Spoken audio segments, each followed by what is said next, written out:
Haunting of Hill House by Shirley Jackson is a spooky story about a very old house. People say it's haunted. A man named Dr. Montague wants to find out if the stories are true.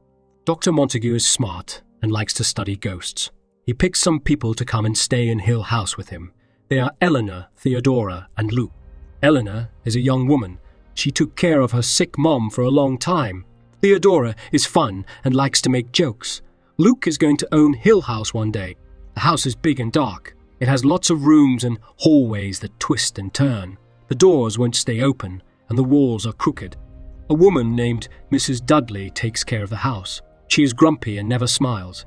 She tells the guests that she won't stay in the house at night. Weird things start happening right away. The doors close by themselves. Eleanor hears a baby crying, but no one else hears it. One night, Eleanor and Theodora hear loud banging on the doors. They are very scared. In the morning, they find words written on the wall. It asks Eleanor to come home. Everyone wonders who wrote it. Dr. Montague's wife comes to visit. She wants to talk to the ghosts. She brings a friend named Arthur. They try to talk to the spirits, but it doesn't work. Eleanor starts to act strange. She feels like the house wants her. She thinks the house is alive. The others start to worry about her. The hauntings get worse. Eleanor sees a ghostly family having a picnic. She hears voices and laughter. She feels like the house is calling her name. One night, there's a big storm. The lights go out. Eleanor runs through the house. She feels like the house is chasing her. The others find her, and she is very scared. Dr. Montague decides that Eleanor should leave. She is too connected to the house. It's not safe for her to stay. Eleanor doesn't want to leave. She feels like the house is her home. The others tell her she must go. They are worried about her. Eleanor gets in her car to leave. She is very sad. She drives fast toward a big tree. She thinks the house wants her to crash. She can't stop herself. Eleanor's car hits the tree. She is hurt badly. She knows she is going to die.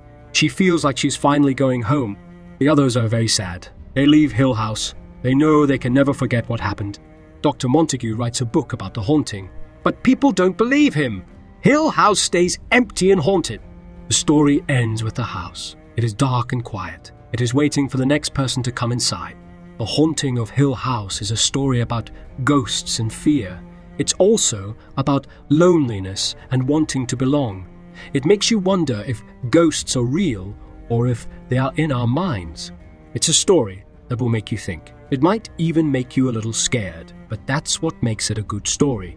It makes you feel something, and it makes you feel something, and it makes you wonder what's really out there. That wraps up another episode of our wonderful journey through books. We traveled page by page, chapter by chapter, discovering the magic that lies within each story. If you enjoyed this adventure and you can't wait to jump into our next book, be sure to follow us on Spotify so you never miss a story. Remember, each book opens a new world, and we're here to guide you through it, one summary at a time. We're making books simpler, easier, and more exciting just for you. Don't forget, you can share our podcast with your friends and family so they can join us on our reading adventures too.